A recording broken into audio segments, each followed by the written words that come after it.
What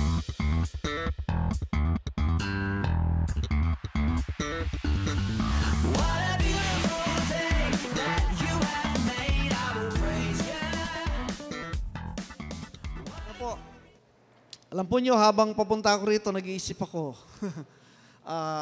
Tuwing kami po ay dumadating sa araw ng linggo, ang nagtutulak po sa amin upang pumarito ay pananampalataya.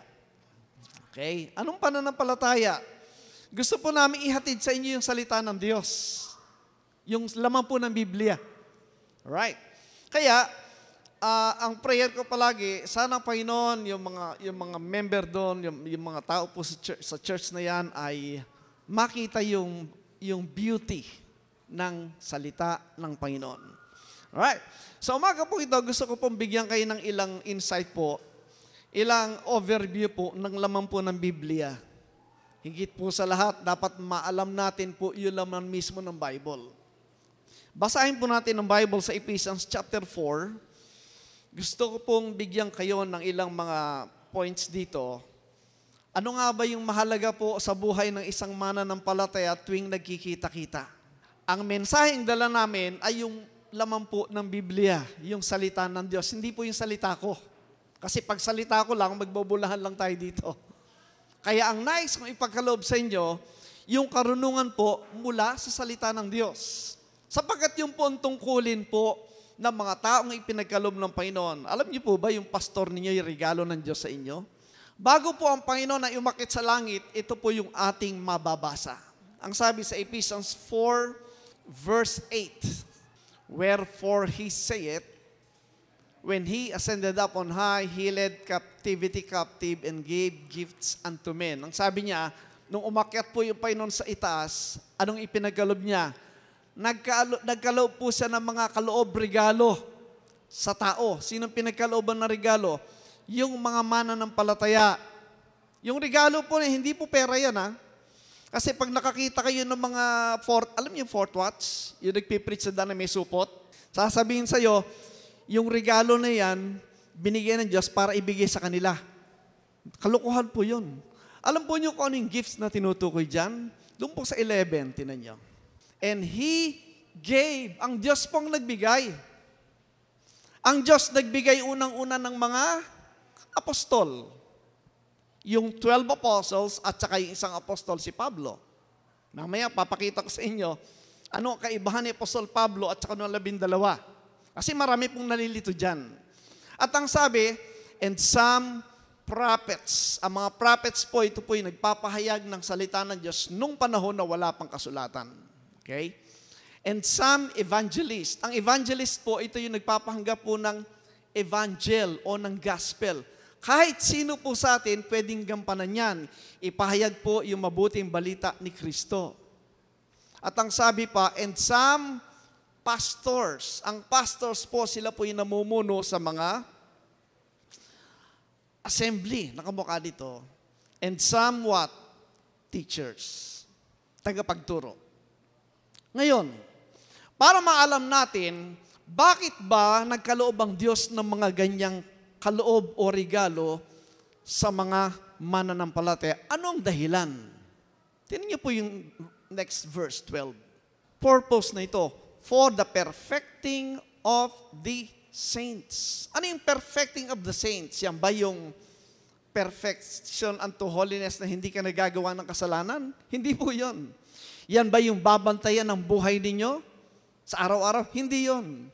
Ang perfecting of the saints, yan po yung pagpalago sa kaalaman mula po sa turo ng Diyos, katuruan po ng Panginoon. Kaya yung sabi kaninang, tulungan nyo kami na yung ma-i-apply sa buhay namin yung matututunan, kalimutan nyo muna yon. Anong i-apply mo sa buhay mo kung hindi mo alam? Kaya ang Bible po maliwanag, una muna yung doctrine. Then, manner of life. Ang didikta po sa uri ng buhay na meron ka ay kung ano ang iyong pinapaniwalaan. Tama? Pagising mo sa umaga, anong gagawin mo? Siyempre, laman ng isip mo. Tama? Kaya dapat ang matutunan mo yung turo mula sa Diyos upang yun namang application ay automatic po yun. Kung ano ang nailalaman sa isip mo, yun ang gagawin mo sa buhay mo. Tandaan po natin yan. Kaya mahalagang matuto po sa salita ng Diyos. Ano pa sabi niya? Una po, for the perfecting of the saints, upang maturuan sila, lumago. Pangalawa po, tinan nyo, for the work of the ministry. Sino ba yung gagawa sa ministry? Hindi lang po yung pastor. Yung bawat miyembro po ng katawan ni Kristo. Tingnan niyo po yung katawan natin. Ang katawan po natin, may nakahiwalay bang bahagi sa katawan mo? Kung merong parte sa katawan mo na hindi nagpa-function, healthy body ba yan? Kunyari, yung kidney, yung liver, hindi naman nakikita yan. Pero maliit lang yan. Pag hindi yan nagpa-function, apektado ba yung katawan mo? Yes. Ganun po, kaya ang sinabi po ay body of Christ, upang maintindihan natin yung trabaho ng Panginoon sa kanyang katawan, na applicable po yan sa ating katawan. Tama? Kung yung pinakamaliit na parte ng daliri mo ay namamatay yung kuko, nararamdaman ba ng mong katawan? Masakit yan. Pero maliit lang yon. Tama? Ganun po yung function ng body of Christ. Lahat ng member ay kasangkap po do sa work of the ministry. Tuloy natin sa 13. Paano magagampanan yun? Till we all come in the what? Unity of the faith. Alam nyo, yung unity of the faith, meron na yan. Nasa saan yan? Naririto po yung unity of the faith. Pag-aaralan mo na lang. And of the what? Knowledge of the Son of God. Pansinin niyo po yung salitang knowledge. Sino ba ang may knowledge? Sa lahat ng nilalang ng Diyos, yung bang bato may knowledge? Wala. Yung hayop ba may knowledge? Wala. Instinct lang meron sila. Yung tao lang po meron yan. Because we were created po in the image of God. Yung knowledge po natin, galing po yan sa knowledge of God. Lahat po ng tao meron nun. Yan, di nyo napapansin. Karamihan sa tao merong parehong standard kung ano ang nakikitang maganda at pangit. Naniniwala kayo doon? Pag nagpa-beauty contest ka, mayroong mga judges. Bakit yung majority points ang nananalo? Kasi yung majority appreciation po, may pinagmumulang standard. Saan po galing yon? Galing po sa Diyos yon. Yung karunungan po, sa tao yan, ipinagkakalob ng Diyos. And the good thing, ang sabi dito, the knowledge of the Son of God. Tandaan po niyo yun. Yung karunungan po ng nino, ng anak ng Diyos, hindi ng tao. Malaki po ang difference ng knowledge of man, man's wisdom, at saka yung wisdom of God. Ang hinahanap natin po, yung wisdom nagmumula sa karunungan ng Diyos. Saan magmumula? Dito po yon. Ano pa sabi niya? Meron po siyang hangganan na tinutukoy. Yung ultimate goal unto a perfect man under the measure of the stature of the fullness of Christ. Sa isa pong pastor, sa isang tagapagturo, yan po yung pinaka-layunin. Kamukha po namin. Bakit kami nagpupunta rito? Anong layunin namin? Hindi lang po friendship. Pangalawa po yung kay Pastor Boyet o sa inyo. Ang unang layunin po, maibigay po sa inyo yung ganda at kayamanan na laman po ng salita ng Diyos, ng Biblia. Ito po yan. Kaya ang una nating encouragement, basahin natin ang Biblia. Basahin natin yan. Di po ba? Bakit? Kasi pag hindi mo binasa yan, maraming pwede mangyari. Ano pong date ngayon? 24. Kahapon, may rapture daw. Paniwalang-paniwala yung marami. September 23, magra-rapture daw. 24 na eh. Baka sila lang. Ang dami pong kalokohan sa paniniwala na hindi galing sa Biblia. Narinig niyo ba yung allegation doon sa Surigao del Norte? Imagine, lumindol lang, may nagpakilalang Santo Niño, at ang sabi, ako ang bagong Jesus. sumama kayo sa akin. Ang hindi sasama sa akin, masusunog sa impyerno. Alam niyo kung ilan ang sumama? 3,000. Kasama yung mga teacher at saka mga government employees nag-resign sa trabaho. Bakit? Dahil naniwala. Anong pinaniwalaan? Salita ba ng Diyos yun? Salita ng tao. Ang dami pong taong nadideceive. Malay nyo, baka may kamag-anak kayo doon. Malay nyo, yung mga anak nyo, dumating ang panahon, ganun din. You'll never know. Kaya napakahalaga po yung matuto, maabot po yung karunungan mula sa Diyos. Alright? Ang laki pong epekto nun. That we henceforth be no more children, tossed to and fro. Ang layunin po namin, hindi kayo manatiling bata. Pag sinabing bata po, hindi edad po ng birthday yan. Yan po yung level po ng pangunawa ng karunungan ng salita ng Diyos. Ang isang tao pong napasa kay Kristo, ang kanyang level po, pare-pareho nating dinaanan na isang baby kasi bagong silang sa Espiritu. Tama? Kailangan kumain ng gatas, tinapay, prutas, hanggang karne. Saan magmumula yun? Walang iba kundi sa salita ng Diyos. Kaya ang sabi, nawa ay hindi manatiling parang bata na nadadala ng kahit anong uri ng doktrina. Tingnan niyo po yung sabi ni Pablo. Carried about with every wind of doctrine by the sleight of men and cunning craftiness, whereby they light in wait to deceive. Marami pong tao sa mga churches deceive. Why? Kasi ang kanilang naging flavorings, yung desire nila, ay yung galing po nung preacher, galing magpatawa, magkwento, ang pinag-uusapan ay buhay sa lupa. Tama? Ang pinag-uusapan ay yung mga bagay ng laman. Alam po niyo, sa panahon na ito, hindi yun ang ministry na sinasabi ni Pablo. Ang sinasabi ni Pablo ay yung mga bagay po ng langit. Okay? Now, bakit ganon? Dahil po, nakalimutan, nakaligtaan ng marami po yung tunay na pag-aaral po ng salita ng Diyos. Mapapansin nyo, karamihan po sa mga yan, kumukuha ng sitas ng Biblia. Pero ang problema po, yung sitas ng Biblia, sila yung nag-i-explain ayon sa kanilang unawa at layunin. Kaya tatanungin sarili, ano bang layunin ng pastor na ito sa akin? Ingat po kayo, kasi maraming ang layunin ay kung magkano yung laman ng bulsa mo. Kaya pag walang laman ng bulsa mo, hindi ka halos napapansin. Pero pag maraming laman ng bulsa mo, naku, number 1 ka dyan. Yan po yung katotohanan. Sinasabi ng mga pastor, anti-establishment daw ako. Yes! Sapagkat nakita ko po ang mga establishment, talagang inaabuso yung mga tao sa loob.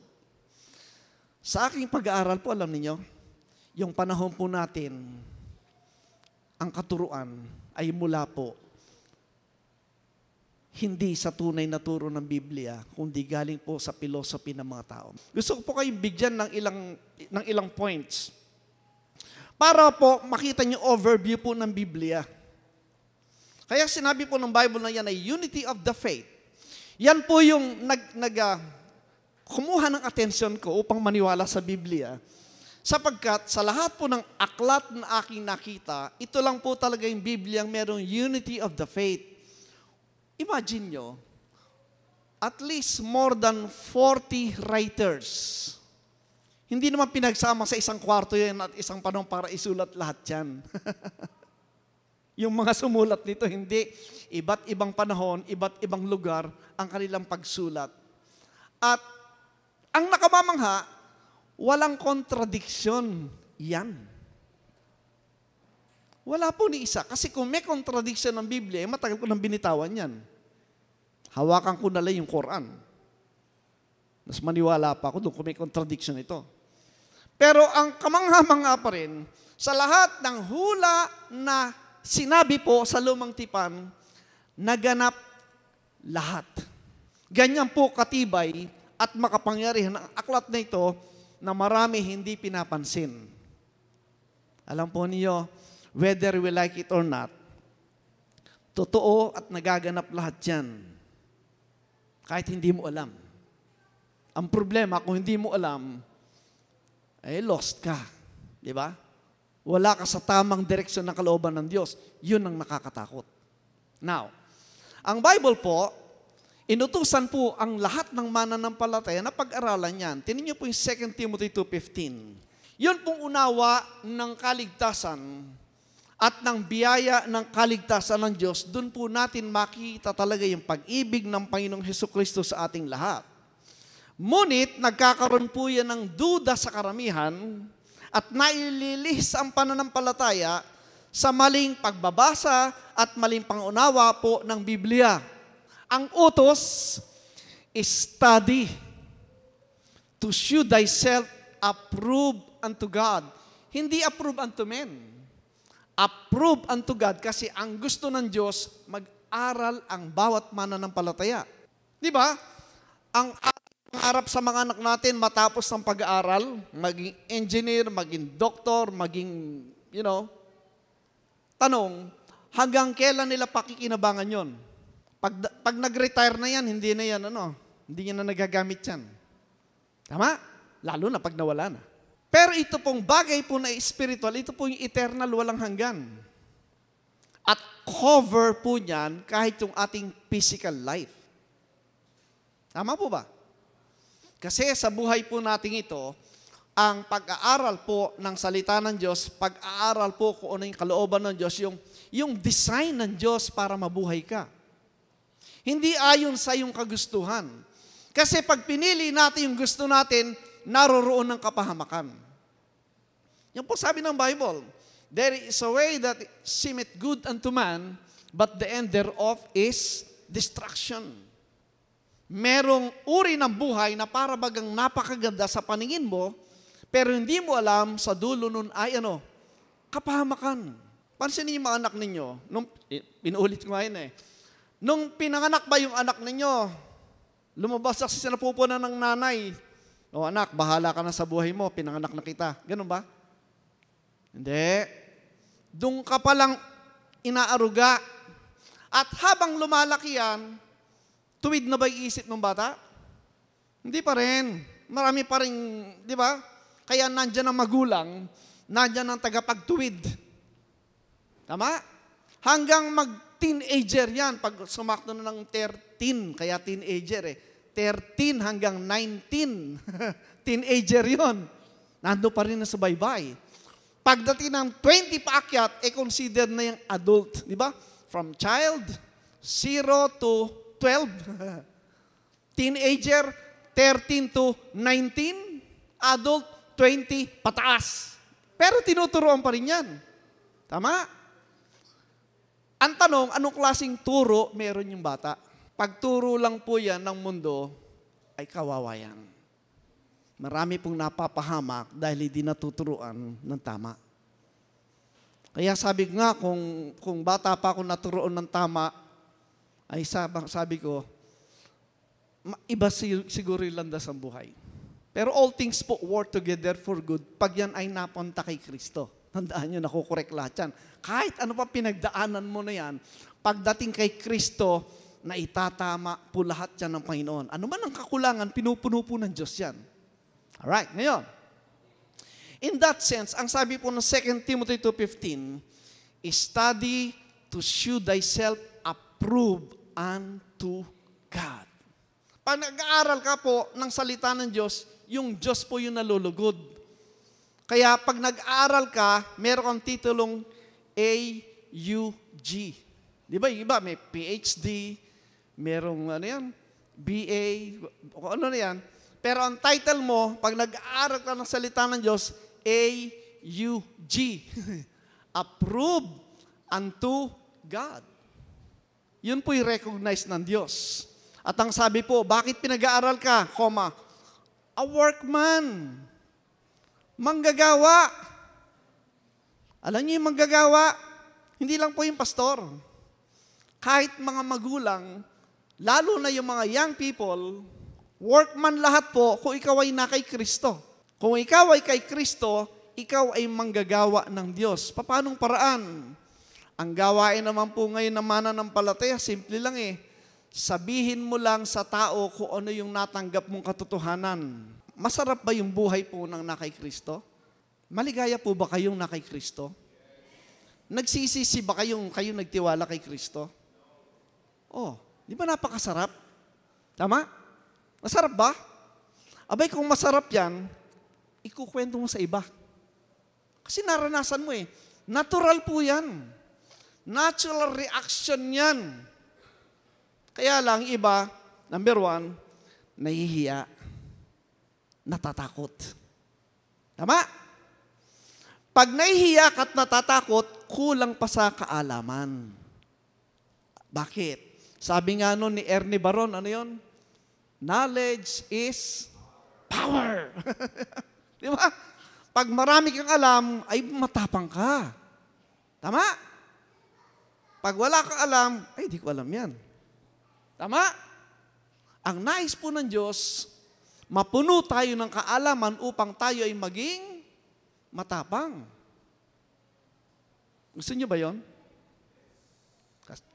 Kasi pag hindi niyo po ginusto yan, mabibiktima kayo ng maraming mandaraya. Now, kaya ang sabi doon, a workman that needed not be ashamed.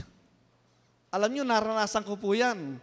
Nung ako po'y nasa born again, may dumating na saksi. Mga saksi po, ang galing magbukas sa Biblia. Pinapaliwanag ko yung biyaya ng kaligtasan. Hindi ko pa alam gamitin ang Biblia noon. O, pakita nga sa akin ng talata. Dito, sinabi, talata dito, ang kaligtasan ay gawa. Ikaw, pakita mo nga. Wala akong maipakita. Kasi hindi ko alam ang Biblia. Pinahiya ako na saksi. Sabi ko, ba't ganito? Mula po noon, na-challenge ako pag-aralan ng laman. Hindi ko na hinintuan. Next time, pag nakaharap ko itong mga ito, ako naman magpapahiya sa kanila. Naranasan ko po yun, mga kaibigan, kapatid. Kaya hindi po ko humintong, kung nagsasabi ako, nakita kong katotohanan, ako'y nasa totoong pananampalataya, dapat alam ko. Dapat alam kong ipagtanggol. Dapat alam kong sabihin sa tao ng walang hiya at walang kinatatakutan. Yun po yung nasa isip ko nun. Kaya ang panalangin, Panginoon, ipakita mo ang prayer ko po nun, alam ninyo, Panginoon, ang dami pong relihiyon sa lupa, pero alam ko may nagtuturo ng tama dyan, pakita mo sa akin, Panginoon. Halos gabi-gabi po, ganun ang panalangin ko sa Diyos. Gusto ko kasi makita talaga yung totoo. Alam nyo, lumipas po yung, hindi naman one night binigay yun. Kasi hindi pwede. Ang aking experience po, habang tinuturoan ka ng Diyos, tinuturoan ka rin sa buhay. At hindi po madali yun. It takes time, it takes patience, at may kasama pong suffering. Pag wala kang suffering, hindi ka matututo. Hindi mo maunawaan. Kaya kahit ganun ang desire ko, kaalinsabay po yung experience ko sa buhay. Marami na po akong dinaanan at marami na rin akong nakilala ng mga pastor at mga miyembro ng mga churches. Na-classify ko na po yung uri ng mga pastor at uri ng mga member sa churches. Kaya kung may makita kayong honest, tapat, at nais lang ang totoong mga tao po, mahalin niyo yun. Kasi hindi nila layunin na kayo abusuhin at alipinin. Gusto nila maipamulat sa inyo yung katotohanan mula sa Diyos. Walang ibang konsiderasyon po yun. Mahalin niyo po yung mga ganon. Now, ang sabi po doon, paano pag-aaralan? Rightly dividing the what? Dapat meron kang the word of truth. Dapat hawak mo yun. Kasi yun ang pag-aaralan mo eh. Yun ang pag-aaralan mo paghati-hatiin. Ano yung rightly dividing the word of truth? Ano yung sinasabing the word of truth na pag-aaralan mo? Tingnan niyo po yung 2 Timothy 3:16. All scripture. Ano yung scripture? Kasulatan. Is present tense. Hindi po was. Is. Hanggang ngayon, is pa rin yan. Kasi yun po yung kasulatan. Is given by what? Inspiration of God. Pinag-aralan po natin last time yung inspiration. I hope natandaan niyo. Pag sinabi inspiration, ano yun? The breath of God. Ano yung breath of God? Yung words. Tama? Yung salita ng Diyos nandun sa kasulatan. Nakita niyo ba yung logic? Una po, walang kasulatan. Meron lang spoken words, yung sinasabi yung audible voice ng Diyos. Tama? Pero dahil nais ng Diyos na tayo ay maniwala ng lubusan at magtiwala ng lubusan, ang ginawa po niya isinulat, parang sa buhay po natin, di ba? Mas maganda ba yung oral na kasunduan, salita lang, o nakasulat, nakapirma kayong pareho? Alin ang mas binding doon? Alin ang mas may bisa? Yung salita lang o yung nakasulat na nakapirma kayong pareho? Nakapirma kayong pareho, yan po yung ginawa ng Diyos. It is an oath, sabi. Ano yung oath? Pag kayo po yung nasa husgado, kayo po'y susumpa, meron kang affidavit, sinusumpaan mo, yung nakasulat lahat doon, kaya oath ang tawag dyan. Ang ginawa ng Diyos sa atin, ibinigay niya yung salita at isinulat po ng tao, yun po ay binding sa Diyos at sa tao na yun ang pinagkasunduang katotohanan. Kaya hindi po pwedeng talikuran yan. At dahil dyan, ano ba yung laman po ng kasulatan? Is profitable for what? Doctrine. Ano yung doctrine? Yan po yung dapat nating matutunan. Yan po yung tinuturo ng Biblia. Ano pa? For reproof. Ano yung reproof? Yan po yung magsasabi ng right or wrong, hindi ako. Hindi yung tao. Yung Bible po ang magsasabi, alin ang tama, alin ang mali. Ano pa? For correction. Pag merong mali, itatama. Ano magtatama? Yung pa rin pong scripture. Hindi po yung tao. Hindi yung pastor. Hindi kung sino mang leader ng kung ano mang organisasyon. Di ba sabi ni Pablo, huwag niyong hayaang manatili ang pananampalataya niyo sa karunungan ng tao. E paano mong malalaman nyo kung galing sa tao, galing sa Diyos? Pag-aralan yung salita. Sapagkat, sino man po tao, leader man siya, pwede siyang i-correct. I-correct ng ano? Nito. Ang final authority, ang may kapangyarihan sa lahat, ito pong nakasulat na kontrata o batas po ng Diyos. At ang sabi doon, for instruction in righteousness. Yan pong apat na yan ang laman po ng Biblia. Huwag niyong hahayaang mawala kahit isa dyan. Pag nawala kahit isa dyan, kulang-kulang na yung Biblia na yan. Alright? Ngayon, kamukha ng sinabi ko po, ang Bible po ay binubuo lamang po ng isang bagay, ngunit may dalawang sangkap. Okay. Una sa lahat po, para maunawan, maliwanag po yung ginawa ni Kristo. Dahil marami pong tao kasing nalilito sa sinasabing turo ng Biblia, yan po yan, tandaan niyo ang sentro po ng lahat, ng kasaysayan ng Diyos, kasaysayan ng mundo, yung naganap po noong 30 AD. Yan po yung sentro ng lahat ng yan. Ngayon, para maunawa po natin, ano ba yung buod po ng Gospel of Christ? I hope by this time naintindihan na po natin yung Gospel of Christ. Sa akin pong experience sa pakikipag-usap sa maraming tao, actually, sa yung advent, yung pagdating po ng Facebook, buong mundo nakakausap mo na eh. Alam niyo ba, ang daming tao po, hindi naintindihan yung sin as a noun at sin at saka verb. Ang alam ng maraming tao, maraming relihiyon, yung sin po yung ginagawa. Kaya sa isip nila, pag nabawasan mo yung ginagawa mong kasalanan, righteous ka. Wrong. Ang sin na tinutukoy na singular ay alin? Yung flesh. Yung katawan nating lahat. Katawan mula sa panahon ni Adan, sa panahon ni Abraham, sa panahon ng Israelita, at sa panahon natin, pareho lang yung flesh. Naniniwala ba kayo? Yun po yung problema. Bakit? Kasi po, hindi naunawa yung gospel of Christ. Now, ang Bible po ay binubuo po ng dalawang covenant. Ito po yung buod po ng Biblia. Yung lahat ng laman po ng Biblia nakapaloob lang po sa dalawang kasunduan. At ito po yung tinatawag sa Bible na Abrahamic promises. Ano po yan? Ito po yung pangako ng Diyos kay Abraham. Bakit kay Abraham? Dahil, kung babalikan niyo po ang kasaysayan ng Biblia, naririto po ang laman ng Biblia, hahatiin po natin sa dalawa. Ito pong unang ito po yung tinatawag natin na Old Covenant. Ito pong after the cross, dito po maraming nalilito. Dahil dito po, merong party po na nandun pa yung old at merong party na naroon na po yung new.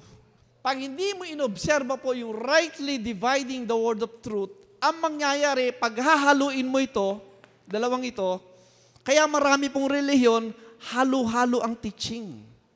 At maraming contradiction. Pag tinanong mo, hindi masagot kasi pinag-aaway-away yung talata ng Biblia.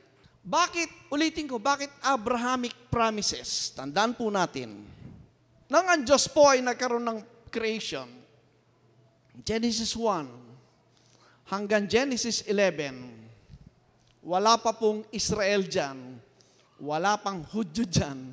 Ang kausap po dyan ay tinatawag ng mga nations or Gentiles. Pag sinabi po sa Bible na Gentiles, hindi taga-Israel, ibang bansa. Kasi may specific pong nation na tinutukoy sa Old Testament, yun lamang pong Israel. Pag binasa nyo po itong Genesis to Malakay, Matthew to Revelation, ang pangunahin pong kinakausap dyan, hindi tayo. Yung Israel. Ang mga writers po dito ay mga Hudyo. Hudyo po lahat yan. The Bible is a Jewish book. Anong parte natin? Mamaya pa papakita ko. Yan. Mula 1 hanggang 11, pag binasa niyo po yan, ang kaduluduluhan po ng chapter 11, ang mga tao po ay naging idolatrous, sumamba sa mga Diyos-Diyosan. Kaya ang Diyos, humanap ng isang tao. Sa Genesis 12, sinong nakita niya? Yun po si Abraham. Na mula sa panahon na yan ni Abraham, isa na lang ang kausap niya. Si Abraham. Okay, tandaan nyo. Ngayon, nang pinangakuan ng Diyos si Abraham, pinangakuan po siya ng dalawang uri ng covenant at dalawang uri ng lahi. Anong kaibahan? Una, tingnan niyo po yung Genesis 22 verse 17. Binibigay ko po sa inyo para magka-idea kayo, ano ba laman ng Biblia na yan? Bakit may Bible tayo? Sino bang kausap? Para saan ba yan? That in blessing I will bless thee, Abraham. Si Abraham pong kausap dyan. And in multiplying I will multiply thy seed as the what? Stars in heaven and as the sand. Yung sand po, saan natin nakikita? Sa land. Yung stars, saan mo makikita? Iyon. Dalawa. Tama? Yung seed ni Abraham, sinabi, dalawang uri. Yung una ay sand, yung una ay stars. Nung sinabihan ng Diyos si Abraham, tinan niyo po yung Genesis 12, 1 hanggang 3. Ang nakalagay po dyan, una sinabi niya, now the Lord had said unto Abraham, get thee out of thy country and from thy kindred and from thy father's house unto a what? Isang lupain. Next verse, verse 2. I will make of thee a what? A great nation, and thou shalt be a blessing. Itong tatlo pong ito, finulfill ng Diyos. Tinupad ng Diyos. Kanino? Anong land ang tinutukoy? Yun po yung Kanaan. Yung a nation. What nation? The nation of Israel. Anong blessing? Lahat ng blessing nagmumula kay Abraham, lahat ng blessing ay pinagkaloob sa Israel. Kaya ang kinilala ng Bible at there is only one God. The God of Abraham, the God of Isaac, the God of Jacob, the God of Israel. Sino mang mga Gentiles na kamukha natin during that Old Testament period, dapat lumapit kay Abraham o kaya maging isang Israelita, ang tawag po doon ay proselyte. Ikaw ay Gentile pero gusto mong kumilala doon sa Diyos ni Abraham, sasama ka sa Israel, magpapakonvert ka bilang tinawag na proselyte at ikaw ay magpapatuli sa flesh. Lahat ng ordinansang ipinagkaloob kay Moses, susundan mo at magpapailalim ka doon upang ikaw ay ituring na isang Israelita. Except that, wala po. Kaya lang po, sa pagpapatuloy po, bakit ko sinabing natupad lahat yan? Tingnan niyo po yung sinabi ni Joshua sa chapter 21, verse 43. And the Lord gave, future ba o past tense nung sinusulat yung Joshua? Nangyari na. And the Lord gave unto Israel all the land. Anong land? Yung pinangako kanina kay Abraham. Tama? Which He swore to give unto their fathers. Anong fathers? Sinong fathers? Hindi po yung pari ng Katoliko yan, ha? Baka magkamali kayo. Yung ninuno ng Israel mula kay Abraham, kay Isaac, kay Jacob, yung pong fathers. Sabi niya. And they, future past tense, pinoses na nila at tinirahan na nga nila eh. So yung lupa po, ibinigay na sa kanila, yung pangako. Yung nation po, yun na yung bansang Israel. Tingnan niyo po yung blessing niya, verse 44. And the Lord again gave, kabait po ng Diyos. Oh. Ang Diyos po palagi mapagbigay. And the Lord gave them what? Rest. Alam po nyo, in the history, by the time, kasi po if you will take the period po mula kay Abraham, pagdating po sa Genesis 12, that is around 1,900 years na po yan. Sabi nila, from the day ng creation, yung timetable na ginawa po na sa scholar, from the time po ng creation hanggang sa time ni Abraham, bibilang ka doon, 1,900 years. Right? So pagdating kay Abraham, kaya after 400 years, dumating ang Israel, naging slave sila sa Egypt, di ba? After 1,500 years, nandito ko na sa 30 AD. Ito po yung time ng pagbibigay ng law. After period ng 1,500 years from the time the law was given until the coming of Christ po, bibilang ka ng 1,500 years. Pagdating ng time na yan, imagine, sinabi ni Paul, there is none righteous, no not one. Ano ibig sabihin? For 1,500 years, wala nakatupad talaga sa kautusan. No one ang sabi niya. So, naging slave pong Israel dyan. Bakit? Ito yan. From this period po, nakapasok sila sa Canaan. You have yung judges po sa pangunguna ni Joshua, ni Caleb. Tapos you have yung unang king po nila, si Saul. Then you have David. Then you have Solomon. Pagdating kay Solomon, ano nangyari? Naging idolatrous, nag-asawa ng mga maraming babae si Solomon galing sa iba't ibang lahi na pinagbabawal ng Diyos. Ang nangyari sa Solomon, naging idolatrous.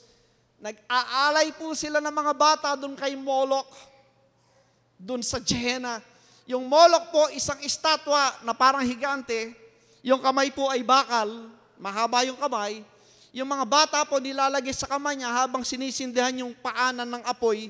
Pag nagbaga na yung kamay nung Moloch, ilalagay yung mga batang lalaki at babae doon. Sasabayan ng drums. Sinusunog ng buhay po yung mga bata. Nakuha po yun na practice ni Solomon galing sa mga pagano. Kaya nagalit po yung Diyos eh. Sabi ng Diyos, ni hindi ko inisip yan. Ni sa hinagap kong sabi ng Diyos, hindi man sumagi sa isip ko magsunog ng tao. Ano nangyari? na wala na po yung blessing ng Diyos, doon po nag-start, nahati yung dalawang nation. You have the 10 tribes, saka 2 tribes. Ang unang sumamba sa Diyos, Diyosan yung 10 tribo. Pagdating po na Assyrian Empire, ay matandaan po nyo, mula nung pinasok po nila yung Kanaan at naghari po sa Kanaan, ang history po will tell us, walang ibang bansa, walang ibang kingdom na umangat at naghari, kundi paghahari nila. Ngunit nang tumalikod po sila sa Diyos, umangat po yung Assyrian Empire. Kay Sennacherib at ibang mga hari, yun po, sinakop po yung Samaria. Ang Samaria po, doon po nakatira yung 10 tribo. Kinuha lahat po yung 10 tribes, kinalat sa iba't ibang parte ng Near East po yung mundo nila noon at pinalitan po ng ibang lahi. Kaya pag nabasa niyo si John chapter 4, yung mga Samaritan, hindi po mga Hudyo yun, hindi mga Israelita yon, mga Hentil yun na naging mistiso lang na Hudyo. Kaya hindi nila kinakausap. Ngunit may nanatili pa po yung dalawa sa Jerusalem at the time, yung lahi po ni Judah at saka ni Benjamin. Bakit po si Judah at si Benjamin hindi inaalis? Sapagkat, bagamat sila po idolatrous din sapagkat may hula po sa kanila. Ano yun? Tinan niyo po yung Genesis 49 verse 1 po. Tinan niyo.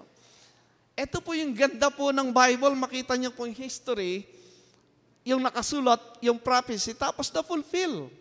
And Jacob called his sons and said, gather yourselves together that I may tell you that which shall befall you in the last days. So si Jacob, sinasabi niya yung magaganap sa mga huling araw. Ano yung magaganap sa huling araw? Tingnan niyo yung verse 10. The scepter. Alam niyo yung scepter? Yung rule. Yung authority. Shall not depart from who? Judah, nor a lawgiver from between his feet until hanggang dadating yung Shiloh come. Anong ibig sabihin ng Shiloh? Ang ibig sabihin po, the one they are talking about, he's talking about the Messiah. Ano yung Messiah? Yung po yung Christ. Christ means Messiah. Unto him shall the gathering of the people be. Ano ibig sabihin? Hanggang hindi dumadating yung Messiah, hindi pwedeng mawala yung dealing ng Diyos kay Judah. So it happens, yung 10 tribes po, matagal nang nawala yan. At ang period po nito is around between 600 to 500 BC. BC po yan, before Christ. Nawala na po ang Israel sa Jerusalem. Nang dumating ang Babylonian Empire, yun naman 2 tribo po, winasak nila yung first temple po ng Jerusalem at that time. Ang dinala po, yung 2 tribo, dinala saan? Dinala po sila sa Babylon. Diyan po dala si Daniel. Nasa kanila po yung blessing ng lupa, yung nation Israel na nag-possess ng land at sila'y blessed doon, materially, prospered po sila, at walang kalaban kahit sino, na buhay sila sa kapayapaan. Pero nung sila po ito malikod sa Diyos, what happened? Yun po yung sad part. Pag iniwanan mo yung kalooban ng Diyos, anything goes. Anything goes. Kasi magbabago na yung isipan mo, magbabago na yung pananaw mo sa lahat ng bagay sa mundo, then doon mag-start, mawala na yung direction mo. And that happened. And God po is the one na nagkukontrol sa history. Alam man natin at hindi, siya po yung nagpapatakbo ng lahat na yan. And it's proven. Kaya, nung nawala ang kingdom, what happened? Itinaas po ng Diyos yung Babylonian Empire, yung Medo-Persian Empire, yung Greek Empire at yung Roman Empire. Anong purpose ng Diyos? Upang parusahan ang bansang Israel. Imagine, dati sila yung nabubuhay sa kapayapaan, sila yung merong rule sa lahat ng bagay, and one day, nawala lahat yan. At sila yung naging alipin ng empires ito, Babylonian, Medo-Persian, Greek, at saka Roman Empire. Check nyo po yung history kung hindi talagang ito naganap. Ngayon, anong dahilan? Natapos po ang Genesis to Malakay, dumating po yung Kristo. Dumating ang Kristo po sa panahon ng anong empire? Ng Roman Empire. Wala po kung sawang uulitin ito. Tingnan niyo po yung Luke chapter 2, verse 1. Ito po ay isang nakakaligayang mabasa na ang Diyos, siya ang may control sa kasaysayan ng mundo. At pwede niyang gamitin kahit sino para matupad po yung kanyang sinabi. Anong sabi ng Luke 2:1? And it came to pass in those days that there went out a decree from Caesar Augustus. Yan po yung time ni Emperor Augustus. Na ano? That all the world should be taxed. Naglabas po siya ng batas na ang lahat ng nasa mundong yun ay mailista. So anong dapat mangyari? And all went to be taxed, everyone into his own city. Ang lahat ay dapat i-record, kaya babalik siya kung saan siya pinanganak. Verse 4. And Joseph also went up from Galilee out of the city of Nazareth into Judea, unto the city of David, which is called Bethlehem, because he was of the house of lineage of David. Si Joseph po required bumalik sa Bethlehem. Next verse, 5. And to be taxed with Mary, his spouse wife, being great with what? Child. Walang magagawa si Joseph kasi merong batas na ipinalabas yung isang Roman emperor. Kailangan nilang bumalik sa Bethlehem. At pagbalik niya kasama si Mary, nagdadalang tao. Anong implication? Doon siya dapat manganak. Kasi nakahula po yan dito. Micah chapter 5 verse 2. Pansinin niyo po yan mga kaibigan. But thou, Bethlehem Ephratah, though thou be little among the thousands of Judah, yet out of thee shall he come forth unto me that is to be what? Ruler in Israel. Sino yung King of Israel?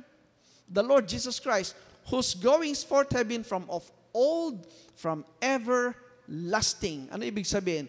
Yung ipapanganak po sa Israel, hindi ordinaryong tao.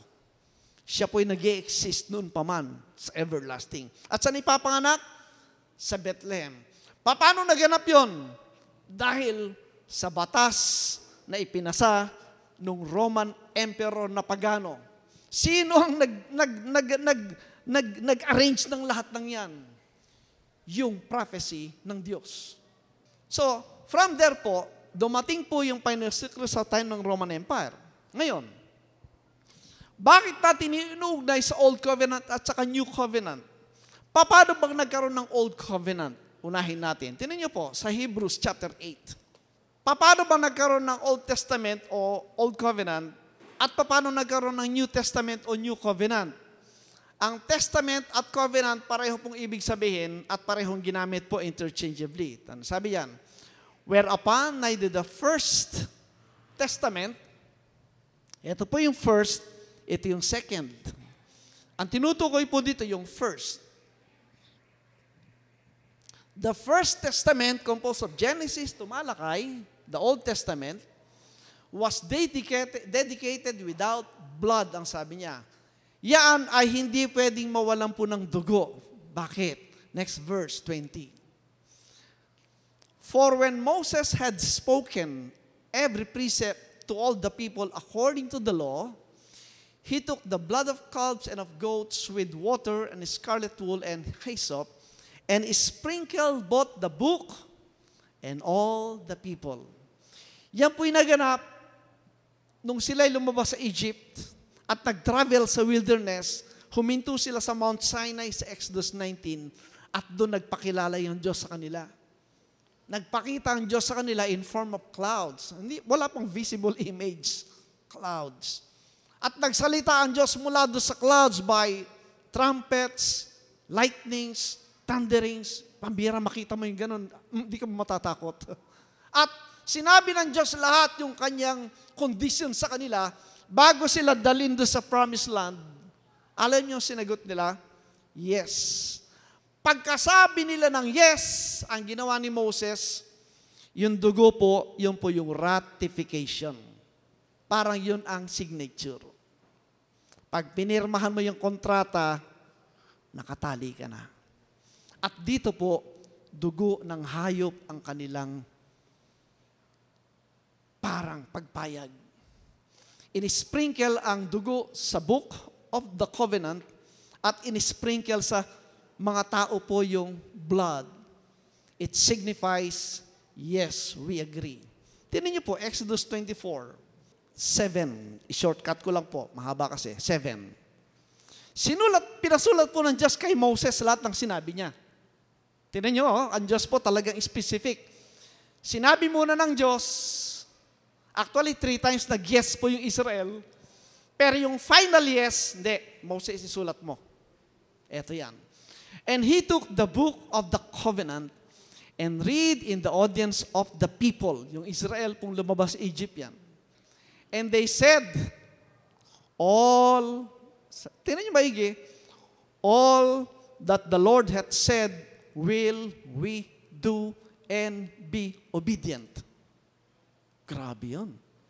Lahat ng sinabi ng Diyos na nakasulat sa aklat na yon, gagawin namin at magiging masunurin kami.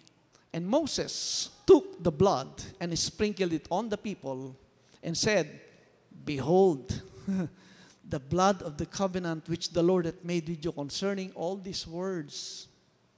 Binding na yan sa inyo. So marahil po, ang nakita lang ng Israel yung blessing. Kaya lang hindi po nila nakita yung word na, yun pong word na very dangerous kuminsan, yung word na, if, di ba may kantang if you leave me now. Yeah. Yung if po, pwedeng negative, pwedeng positive. Tingnan niyo po Exodus 19:5. Hindi lang siguro nila inintindig maigi kasi excited sila sa blessing. Iba ganun din, pag nangungutang ka, excited ka sa blessing. Hindi mo alam, may mga penalties pala. Hindi mo binabasa. Ayun, no? Now, therefore, if ye will obey my voice indeed, and keep my covenant, then ye shall be a what? A peculiar treasure unto me above all the people, for all the earth is mine. Kung, sabi niya, magiging masunurin kayo at tutuparin nyo yung ating kontrata, anong sabi? Kayo ay magiging special people of all the nations. Actually, sila po yung the top dog among the nations. Sila yun. Kung sila ay naging obedient. Above all people. Next verse, 6 po. Ito dapat. And ye shall be unto me a what? A kingdom of priests. Bakit? Ang design po ng Diyos, yung Israel dapat po ang maglalapit sa Diyos ng mga pagan nations na nasa paligid nila. Kaya sila ay kingdom of priests. Every Israelite supposed to be is a priest. Anong trabaho ng priest? From people to God. From God to people. Kumbaga, siya yung nagmi-mediate between the people. Correct? And what?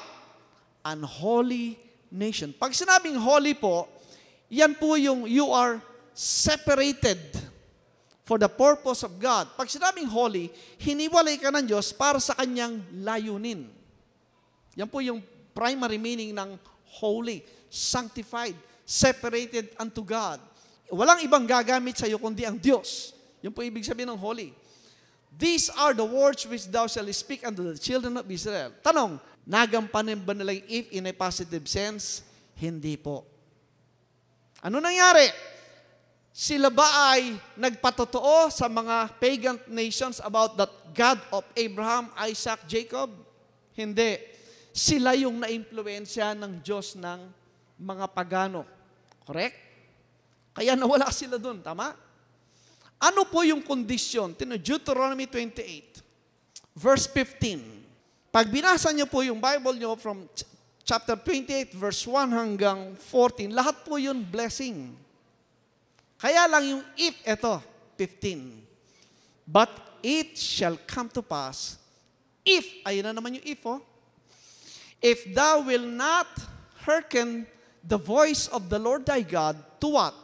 To observe, to do all His commandments na nasa kontrata, and His statutes which I commanded this day, that all these, anong susunod? Blessings? curses shall come upon thee and overtake thee. Yung blessing po, nawala. Yun pong pangako ng physical blessing, dito po yun, sa Old Covenant. Ang pinag-uusapan po dito ay para doon sa sand. Ano yung sand? Seed of Abraham sa physical, biological lineage. Ayon sa lahi ng laman. Sa flesh. Kasi, ang pagpapala ay patungkol po sa flesh, physical, earthly blessing. Wala po kayo mababasa sa Biblia kung dito lang pinangako yung physical blessings kay Abraham through the nation Israel. Tayo po, wala tayo sa covenant na yan. Ang problema, na-enjoy na nila, ibinigay na ng Diyos sa kanila, the problem is, they violate, nag-disobey sila sa kontrata. Conditional po yun ng if. Nung nawala po ang bisa ng Old Covenant, anong nangyari? Inalis sila. Inalis sila. Unti-unti nawala na po ang lahat ng bagay na una, nawala yung kingdom. Pangalawa, nawala yung nation. Pangatlo, wala nang dealing po sa kanila bilang mga tao ng Diyos. Ito po yung lumang tipan po, yung pinag-uusapan dito. Kasama ba tayo doon? Wala, hindi tayo pumasok dahil sa kanilang disobedience. Dapat po, ito yung pagpapala ng langit sa lupa, ang sinasabi, yung paraiso. Nakita niyo ba yung mga picture ng saksi? Yung bata, hinahawakan yung cobra, yung lion, yung giraffe nasa likod niya. Yun po yung paradise on earth. Supposed to be kung naging faithful ang Israel. Hindi. Wala po yun. Don't expect this world na maging ganun pa. Bakit? Kasi pumasok po yung New Covenant. At ito'y para saan? Para kanino? Genesis 15 po, tinan nyo, verse 6. Ito po yung pangalawang covenant na ibinigay kay Abraham. Susunod po, ipinakita kay Abraham, and he brought him forth abroad and said, look now toward heaven, and tell the stars if thou be able to number them. And he said unto him, so shall thy seed be. Ito po yung pangalawang lahi ni Abraham. Ito po hindi earthly. Hindi na po lahi ng physical ang pinag-uusapan, kundi yung kanyang identity in a heavenly and spiritual sense. Ito po pinag-uusapan dito ay heavenly seed of Abraham. Tingnan niyo po maigi. Sino nagdala ng New Covenant sa atin? Galatians po, 3:16. Ayan, maliwanag po yan, no? Now to Abraham and his seed were the promises made. Period. Tapos, another sentence. He saith not and to seeds as of many. Yung pangako na ito, hindi po sa plural seeds. Sa isa lang. Ayun, no? His seed. Sino yan? But as of one, and to thy seed, which is who? Christ. Alright? Ang dalang covenant ni Kristo ay itong new covenant, which is heavenly, at ang lahi po ay tinawag na stars because they are heavenly seed of Abraham. Now, pansinin nyo, paanong pumasok po dito yung ratification naman ng dugo na yan? Tingnan niyo po yung Hebrews 9. Ang mabuti po dito, alam nyo, ito po walang condition. Walang if. 14. How much more shall the blood of Christ, hindi na po blood of animals, who through the eternal Spirit offered Himself without spot to God. Tapos pansinin niyo yung comma. Ano ba yung epekto po ng dugo ni Kristo? Purging. Ano yung purge? Pag sinabing purge, ano ibig sabihin? Purging. Sa Tagalog, purga.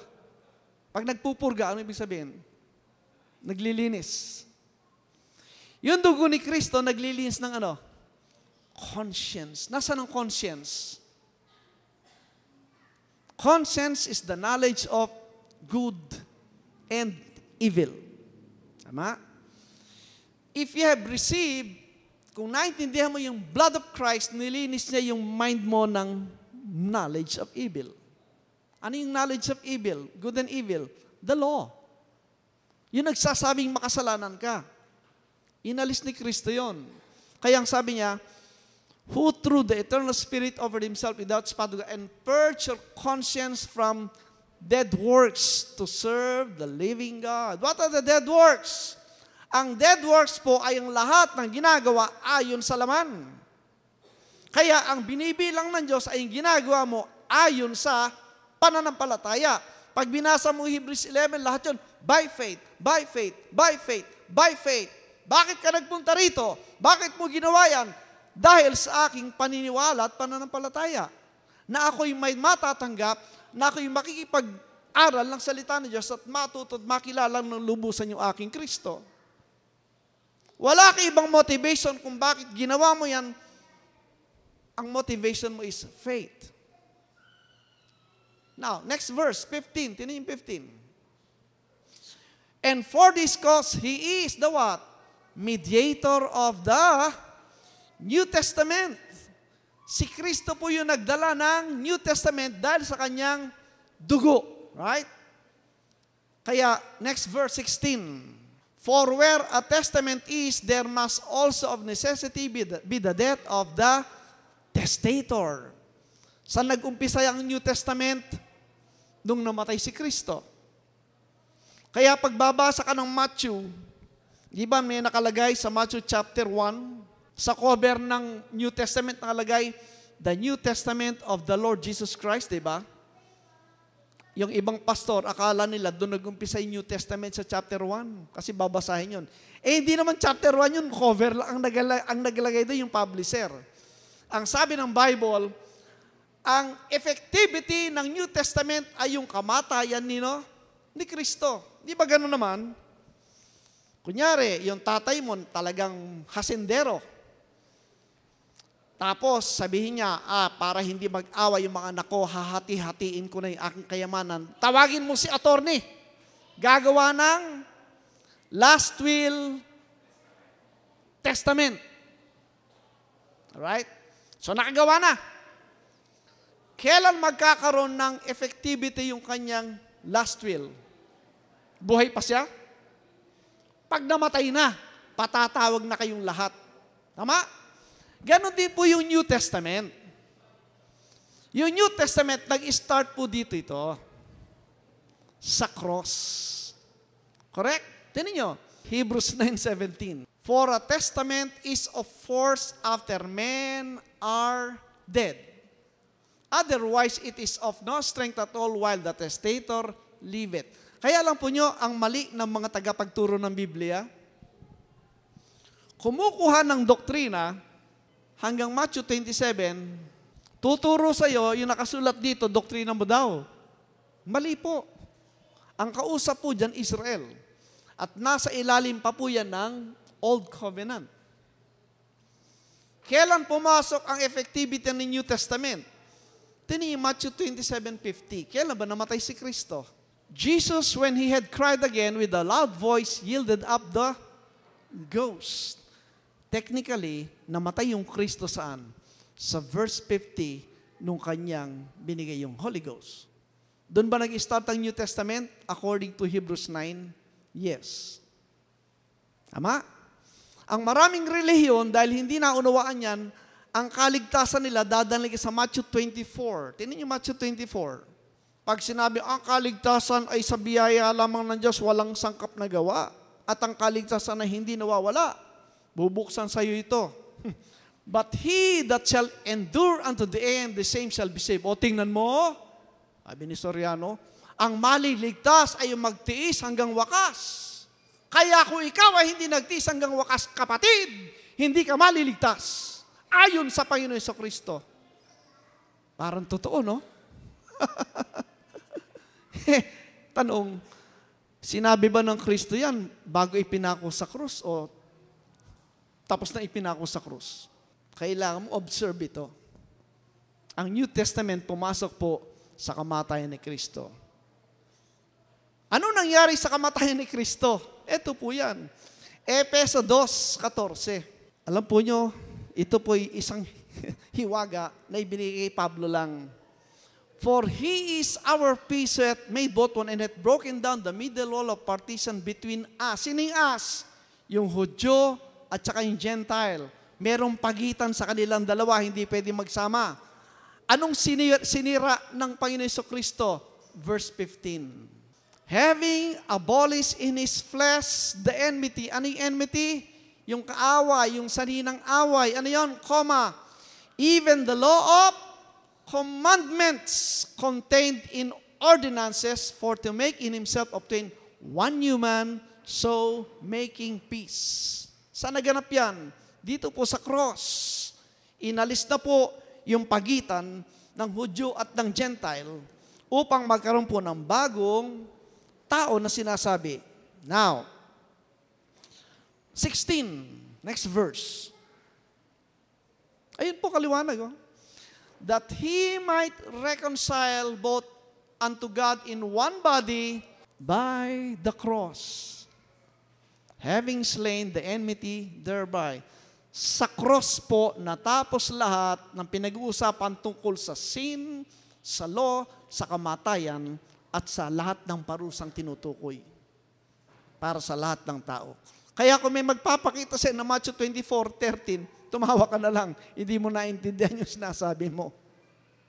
Sapagat ang sabi dito, may naganap, inalis na yung hidwaan, inalis na yung cross. Ang kaligtasan na wala yung kautusan ay biyaya. Yun po Ephesians 2:8. Ano sabi na Ephesians 2:8? For by grace are ye, past tense na po, mawawala ba yung kaligtasan? Past tense, ligtas ka na nga eh. Through faith. And that not of yourself, it is the gift of God. Tapos inulit po yung 9, pinagdiinan. Ano sabi ng 9? Not of works. Hindi gawa mo. Lest any man should boast. Kailan po nagkaroon effectivity yan? Dito sa cross. As we have read. Alright? So that's the way po to understand these things. Ngayon, nang dumating po yung New Testament, dahil sa dugo ni Kristo, siya po yung nagdala ng New Covenant. Hebrews chapter 8. Sabi yan, but now hath He obtained a what? More excellent ministry, by how much also He is the mediator of a what? Better covenant, which was established upon better promises. Pansinin niyo yun? Better covenant, better promises, in comparison sa first covenant. Tama? Bakit? Dahil dito po, ang promises dito ay physical, earthly. At ang covenant nila dito ay merong if, kasi ang nag-ratify ng covenant ay blood of animals. Pero dito po, walang if. Ito'y nakabatay lang dun sa dugo nung Kristo. Nakuha po nyo? Kaya po, better covenant. Walang condition ng if. And better promises dahil dito po tinutukoy ang heavenly promises, hindi earthly. Tingnan niyo po Ephesians 1:3. Who hath blessed us. Do you believe that? Hindi po future yan. Meron ka na. Pinagpala ka na ng ano? With all spiritual blessings where? In heavenly places in Christ. Do you believe that? Pambihira po. Kung nakita nyo kung gaano ka-accurate po yung mga prophecy at na-fulfill, paniwalaan mo rin yan. At kung pinaniwalaan mo yan, anong ibubunga sa iyo niyan? Yun po yung buhay na may contentment. Yung buhay na hindi ka na naiinggit.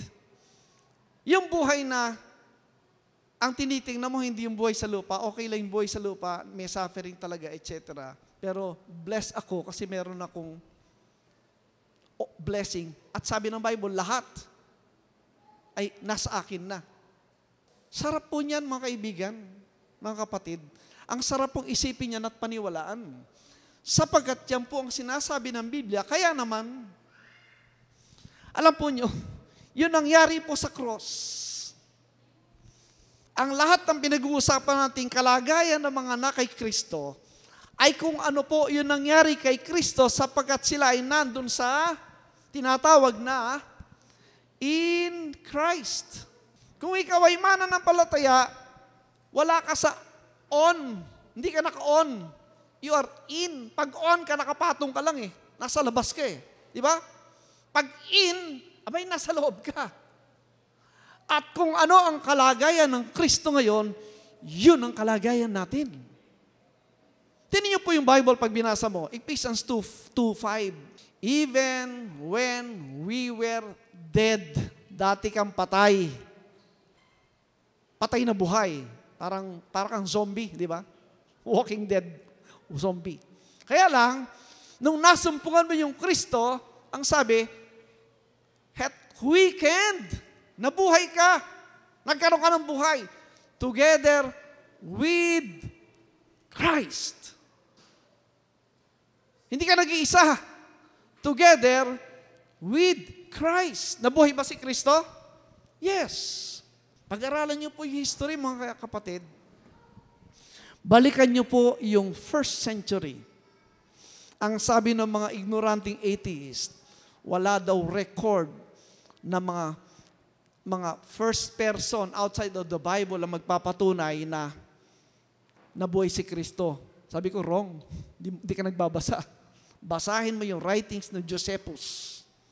Isang Pharisee po, isang general sa Israel during the first century. At pinatutuhanan niya yung nagaganap sa Jerusalem at that time kung paanong sinasamba ng Kristiyano yung tinawag niyang Christus. Basahin niyo rin yung writing ni Tacitus. Si Tacitus po, historian, Roman historian. Unbeliever po yan.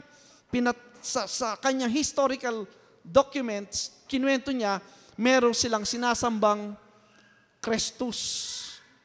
At merong isang emperor, I forgot the name, gusto niyang ilagay sa constitution ng Senate ng Rome noon, yung Kristo na yon na isang Diyos. Kasi ang Romans po, they believe in many gods.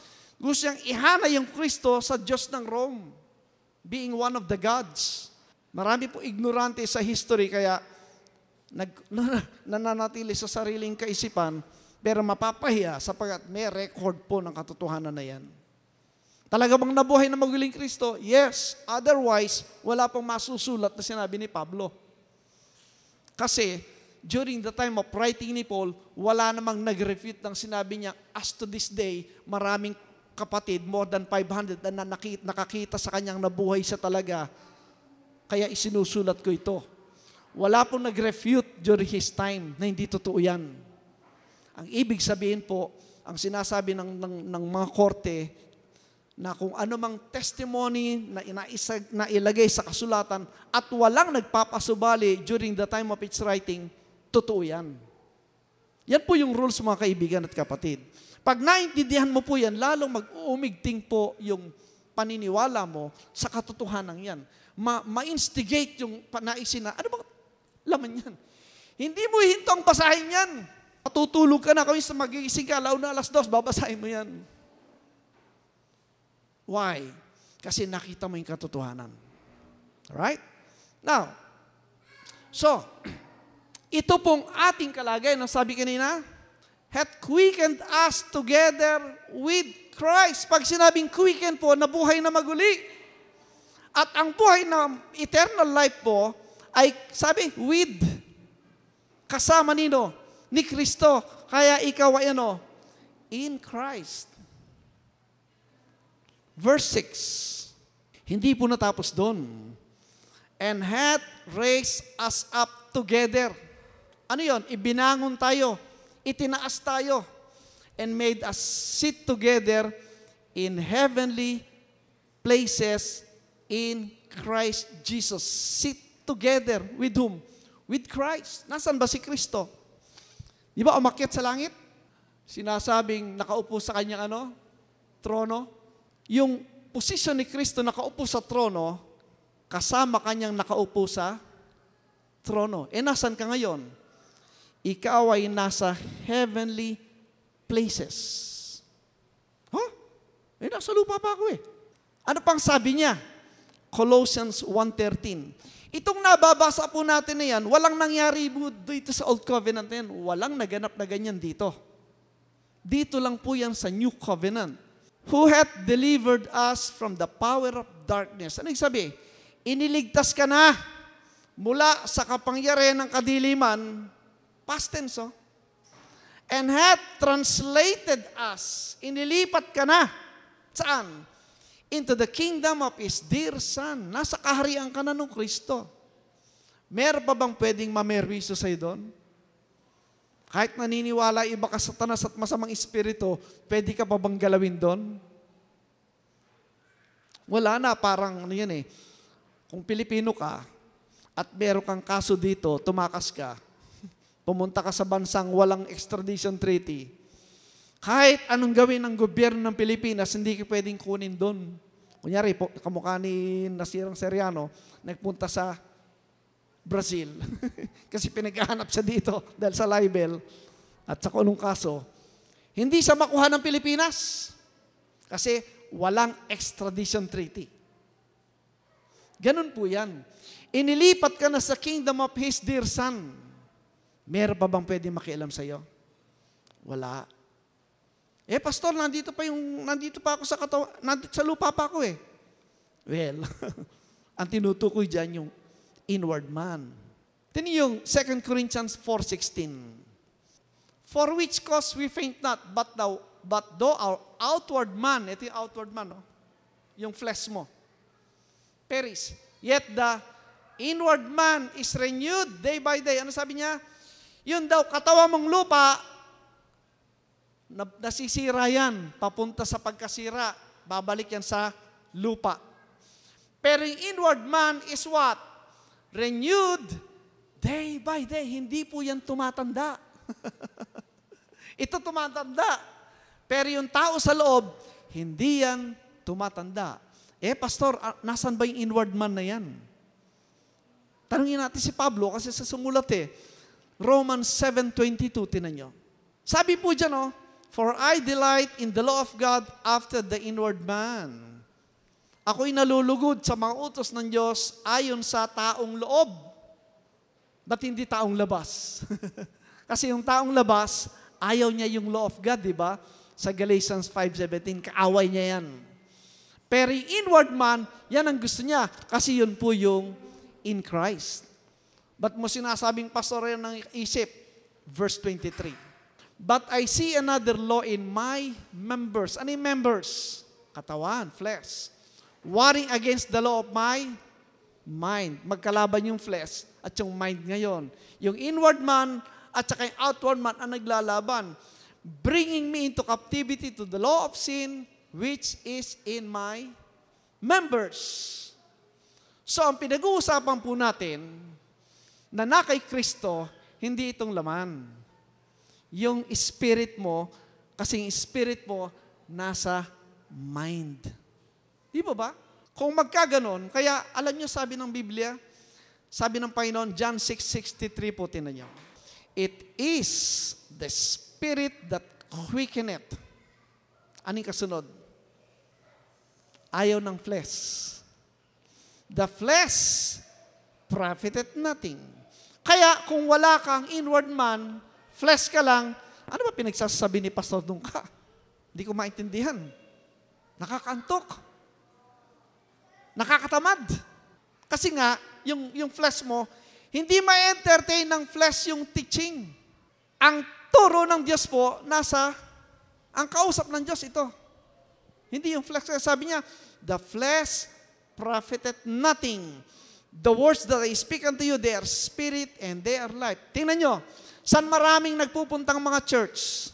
Abay, kung saan masaya. Kung saan maraming joke. Kung saan magaling ang preacher. Magkwento. magbayo. Di ba? Sarap yata nun. Sa laman. Pero wala kang kaalam-alam sa kalagayan mo sa spiritual. Tama? Kasi ang pinifeed sa'yo, yung flesh mo. Ay, ang sabi ng Panginoon, walang pakinabang ang laman sa aking salita. Pastor, hindi namin nararamdaman, hindi namin nakikita. 2 Corinthians 4, 18. While we look not at the things which are sin. Yung mga na kay Kristo, ang tinitingnan, hindi yung mga bagay na nakikita. But at the things which are not sin. Nakafocus sila doon sa mga bagay na hindi nakikita. Yun po yung spiritual. Bakit? For the things which are sin are temporal. Yung mga bagay na nakikita, nahahawakan, yan po ay pansamantala. Pero ang sabi niya, but the things which are not seen are what? Eternal. It gives po yung great difference. Kung may interest ka sa Biblia, napakaganda pong maintindihan ito. Sapagkat, lalong lalago yung kaalaman mo, marami pong mapapalitan, maraming mabubura sa isipan mo, at magiging matapang ka at masigasig po na magpahayag ng katotohanan, unang-una, alam mo at nararanasan mo. Hindi lang para sa iyan, para sa mahal mo sa buhay, sa pamilya mo, kaibigan at mga taong hindi mo alam, yan pala yung kanyang hinahanap. Sino ang magiging paraan para marinig nila yan? Siyempre, doon sa nagtataglay ng biyaya na ito. Alright? Kaya balik po tayo sa Ephesians 4, verse 11 uli. Sa isahin natin uli yan. And He gave some apostles, and some prophets, and some evangelists, and some pastors and teachers. Ito po yung office. Wala na po yung apostol, tapos na yon. Yung mga prophets po, you can use that sa mga nagpapahayag, prophesying the Word of God. Evangelists, ito po yung nagpapahayag ng gospel of Christ to save other people. Pastors po, yung nangangalaga sa assembly. Teachers, yung pong nagtuturo kamukha nito.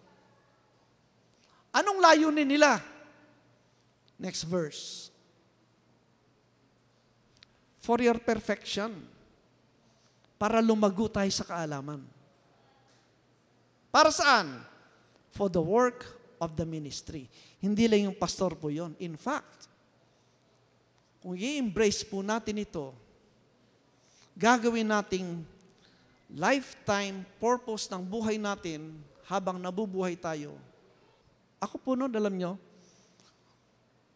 inakap ko yung pananampalataya at inilagay ko sa isip ko, ako'y maglilingkod sa Diyos. Kahit ako po'y ordinaryong miyembro ng isang church, ibinigay ko sa sarili ko, magba-Bible study ako ng mga pamilya at ginawa ko po. May family nga doon, inaabutan ko, lasing na lasing, nagwawala yung tatay ng mga magulang, yung tatay ng mga anak eh. Pinagtsagaan ko yun, pinapanood ko ba nagwawala. Nung sinabi nung, ay si pastor, tumahimik yung, dating boksingero yun eh, pero lasinggero. Nung narinig yung pastor, hindi naman ako pastor noon, ay si Brother Ray, tumahimik, kasi alam niya, nagba-Bible study ka. Kahit lasing yun, naupo siya, kahit nagwawala siya, nung narinig niya nandun ako, tumahimik siya. Mula po nung pinagtsagaan ko yung pamilya na yon, hanggang nakita niya yung katotohanan, nagbago. Hinintuan na yung pagiging lasinggero at naging active pong ma-attend ng church. Kasarap po nun sa akin na yung mga tao, dating buhay na walang direksyon, naturuan mo, pinagtsagaan mo, makita mo nagbago unti-unti yung pamumuhay, ngayon po active sila sa church. Anong naibigay mo sa kanya? Hindi pera. Yung buhay na walang hanggan, tinaglay ng tatay, tinaglay ng asawa, tinaglay pati mga anak. Naayos po yung buhay. Dahil merong isang mananampalataya na in-embrace po yung pananampalataya at nagbigay ng oras sa araw na ito, ako'y maghahanap ng taong gusto kong bahaginan ng salita ng Diyos. Ang sarap po nun. One time, hindi ko makalimutan ng kwento, kamukha po niya, naglalahar sa amin noon nung pumutok yung pinatubo. Ay, grabe po yung lahar noon. Talagang talukbong ka, yung mga bahay, nandun yung lahar. Pero, nagbibisita pa kami. Napuntahan namin yung matanda sa isang lugar, nakalimutan ko pangalan. Mga 79 na siya. Cubana, ganyan no. Habang naglalakad kami, nakita ko, umiiyak. Pinuntahan namin, kasi umattend po sa church dati, kaya lang nag-asphalt, walang attendance. Alam mo, sabi niya, kung malakas pa ako, kasama niyo kung naglalakad dyan. Naisip-isip ko, ano. Pero huli na. Wag sanang dumating po sa konsensya niyo yung gano'n na-stroke na kayo. Pastor, sasama ako sa Bible study. Ay kapatid, wag na. Diyan ka na lang. Baka matake ka pa doon sa kalalakad ko. Hindi ba? Habang malakas po tayo, habang meron tayong pwedeng gawin natin. Yung pagbabasa po ng Biblia, dati wala po ako salamin eh. Ngayon, nagsasalamin. Mahirap na magbasa. Hindi ko hinintuan. Yung mga young people, at your age, basahin nyo lang yan and do the study. Tapos mag-aral kayo mabuti, abutin yung dapat yung maabot. At the same time, lumalalim kayo sa pangunawa ng Bible, you're the best people there. You're much ahead sa mga taong alam lang secular. No. Pag alam mo yung Bible, alam mo lahat, history, geography, science, math, alam mo lahat yan, biology, na hindi alam ng secular world. Huwag niyong baliwalain yan. At sangkap mo yan hanggang sa magbuo ka ng pamilya. Bakit ka magpapamilya? Pamilyang itatayo mo para sa glory ng Diyos. Pamilyang ang taglay din yung katotohanan ng bagay nito na eternal. Napakasarap niyan. Huwag niyo pong babaliwalain yan. Dito po nakasalalay yung buhay natin na yan.